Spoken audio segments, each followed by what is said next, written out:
طالبانو کابل ښاریانو ته مهم خبرداری ورکړی.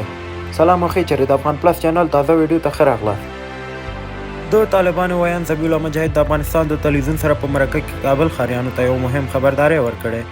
ذبیح الله مجاهد د کابل ښاریانو څخه وغوښتل چې د نظامي ځایونو او د افغان حکومت د مشرانو له کورونو او میشته سیمو څخه خپل ځانونه لرې کړي او د دوی په څنګ کې میشته نه شي. مجاهد همدارنګه زیاتوي چې د افغان حکومت مشران به په کابل کې یو په نښه کړي او له منځه به یې یوسي. مجاهد د دې کار سبب په ملکي خلکو بمباري ګڼي. دا په داسې حال کې ده چې پوهان طالبانو ته سپارښتنه کوي چې په ښارونو کې له بریدونو ډډه وکړي، ځکه چې په جګړه کې وطن بیا کنډواله کیږي نو بیا که طالبان د سپینو فرښتو په جامو کې هم راسي خلک به ورڅخه شدید متنفر وي. خو د طالبانو یو ویان تېره ورځ په خپلو څرګندونو کې داسې وایي چې دوی د کابل په شمول د ټولو باقي ښارونو د نیولو نظامي پلان لري، ځکه چې حکومت د سولې په خبرو کې صادق نه دی.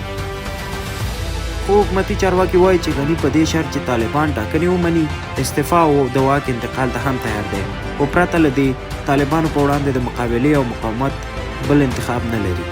دا په داسې حال کې ده چې طالبانو د څو ولایتونو پر نیولو جګړو ته ادامه ورکړې او د څو ولایتونو څخه کډوال کابل ته چې جګړو له امله راغلي.